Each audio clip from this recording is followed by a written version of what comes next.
Assalamualaikum warahmatullahi taala wabarakatuh. Selamat pagi untuk teman-teman semuanya. Di sini kami dari kelompok 7 akan mempresentasikan hasil diskusi kami dari sebuah jurnal yang berjudul Prior Audits and Taxpayer Compliance: Experimental Evidence on the Effect of Earned versus Endowed Income, karya dari Scott J. Boylan. Namun, sebelum kita masuk ke pembahasan, sebelumnya saya akan memperkenalkan anggota dari kelompok kami, yaitu kelompok 7. Yang mana anggota dari kelompok kami itu yang pertama ada saya sendiri, Hubur Rifki, kemudian Ayu Anggarsari, kemudian Akid Ordain Uhbah, dan yang terakhir ada Rizka Oktavia. Kemudian kita langsung masuk ke pembahasan. Adapun pembahasan yang pertama yaitu mengenai masalah ataupun fenomena penelitian. Nah, di dalam jurnal ini mengenai masalah ataupun fenomenanya yaitu pengaruh audit sebelumnya terhadap kepatuhan wajib pajak dan pengaruh upaya yang diperlukan untuk mendapatkan pendapatan seseorang dalam kurung earned dan endowed income. Selanjutnya yaitu mengenai tujuan penelitian. Adapun tujuan dari penelitian ini yaitu untuk menguji bagaimana wajib pajak menanggapi apakah mereka telah diaudit pada periode sebelumnya dan apakah sifat tanggapan itu bergantung pada jumlah waktu dan upaya yang diperlukan untuk menghasilkan penghasilan kena pajak seseorang. Teori yang digunakan pada artikel tersebut yaitu menggunakan prospek teori. Teori ini menunjukkan bahwa pengambilan keputusan cenderung lebih toleran terhadap resiko ketika mengevaluasi masalah keputusan yang melibatkan kerugian prospektif dan kurang toleran terhadap risiko ketika mengevaluasi masalah yang melibatkan keuntungan prospektif. Substansi teori prospek adalah proses pembuatan keputusan individual yang berlawanan dengan pembentukan harga yang biasa terjadi di ilmu ekonomi. Tujuan dari teori prospek adalah untuk menggambarkan bagaimana konsumen membuat keputusan jika terdapat kondisi ketidakpastian atau uncertainty pada konsekuensi pilihannya. Pengembangan hipotesis. Hipotesis 1, tingkat pendapatan awal yang dilaporkan akan lebih tinggi ketika pendapatan diperoleh dibandingkan dengan saat diberikan. Hipotesis 2A, ketika pendapatan diberikan, individu yang telah diaudit pada periode sebelumnya akan meningkatkan jumlah pendapatan yang kemudian mereka laporkan. Hipotesis 2B, ketika pendapatan diperoleh, individu yang telah diaudit pada periode sebelumnya akan mengurangi jumlah pendapatan yang kemudian mereka laporkan.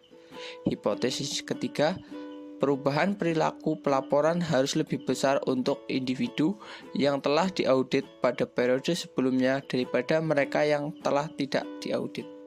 Metode penelitian. Metode yang digunakan pada penelitian ini yaitu menggunakan metode kuantitatif dengan eksperimen. Sampel yang digunakan pada penelitian ini yaitu 87 mahasiswa yang berpartisipasi dalam penelitian ini. Peserta secara acak ditugaskan ke salah satu dari dua sumber kondisi pendapatan. Sesi pendapatan yang diperoleh berlangsung sekitar 2 jam. Sesi pendapatan yang diberkahi berlangsung kurang dari 40 menit. Setiap sesi terdiri dari 2 putaran, masing-masing berisi pekerjaan atau tugas pelaporan pajak. Alat uji statistik. Alat uji yang digunakan pada penelitian ini yaitu menggunakan ANOVA. ANOVA digunakan sebagai alat analisis untuk menguji hipotesis penelitian yang mana menilai adakah perbedaan rata antar kelompok. Analisis ANOVA sering digunakan untuk penelitian eksperimen di mana terdapat beberapa perlakuan. Penelitian ingin menguji apakah ada perbedaan bermakna antar perlakuan tersebut. Variabel pada penelitian ini yaitu yang pertama variabel independen, yaitu kepatuhan wajib pajak.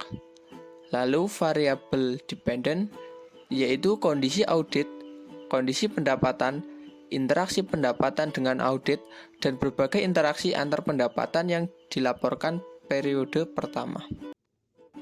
Hasil penelitian. Hipotesis 1 terdukung. Hasil menunjukkan bahwa tingkat rata-rata dan median pendapatan periode pertama yang dilaporkan semuanya lebih tinggi ketika pendapatan diperoleh dibandingkan dengan yang diberikan. Rata-rata pendapatan periode pertama yang dilaporkan 38,6% lebih tinggi dalam kondisi pendapatan yang diperoleh. Kemudian, hipotesis 2A terdukung. Data menunjukkan bahwa peserta dalam kondisi pendapatan yang diberi meningkatkan pendapatan yang dilaporkan rata-rata sebesar $2.231. Kemudian, hipotesis 2B terdukung. Hasil menunjukkan bahwa partisipan dalam kondisi pendapatan yang diperoleh mengalami penurunan pendapatan yang dilaporkan pada periode setelah audit, rata-rata sebesar $3.500. Kemudian, hipotesis 3 terdukung. Hasil menunjukkan konsisten dengan hipotesis 3. Dalam kedua kondisi pendapatan, berubah dalam pendapatan yang dilaporkan lebih besar untuk individu yang diaudit pada periode pertama. Kesimpulan, hasil dari penelitian menunjukkan bahwa data yang dihasilkan dari penelitian yang melibatkan beberapa periode kemungkinan akan berkaitan terhadap jumlah waktu dan upaya yang dikeluarkan seseorang untuk menghasilkan pendapatan. Keputusan terkait kepatuhan wajib pajak bergantung pada apakah pendapatan kena pajak diperoleh atau diberi. Kontribusi penelitian. Secara praktis, hasil dari penelitian ini berguna bagi pembuat kebijakan untuk meningkatkan kepatuhan wajib pajak, di mana dalam penelitian ini menjelaskan mengenai faktor yang mempengaruhi kepatuhan wajib pajak dan upaya yang diperlukan untuk meningkatkannya, sehingga diharapkan para pembuat kebijakan dapat mempraktikannya. Kemudian secara teoritis, memberikan pemahaman kita tentang hubungan antara audit dan kepatuhan dan untuk membuat studi lebih lanjut tentang masalah ini. Dengan adanya hubungan antara audit dan kepatuhan wajib pajak ini, kelak akan dapat mengembangkan lagi teori terkait masalah ini. Kemudian, secara metodologis, menjelaskan mengapa studi arsip empiris yang didokumentasikan sebagian besar gagal menghubungkan hubungan antara audit sebelumnya dan kepatuhan. Metodologi yang digunakan dalam penelitian ini akan menambah pemahaman bahwa metodologi penelitian yang digunakan dalam penelitian ini memiliki beberapa kekurangan dan kelebihan, sehingga dapat digunakan sebagai dasar atau acuan penelitian selanjutnya. Keterbatasan penelitian. Pertama, karena hanya ada 2 periode pelaporan pajak, tidak jelas bagaimana kepatuhan dipengaruhi oleh kumulatif efek dari beberapa periode sebelumnya yang melibatkan audit atau tidak adanya audit. Juga tidak jelas sejauh mana perilaku yang diamati pada periode kedua akan meluas ke periode-periode berikutnya.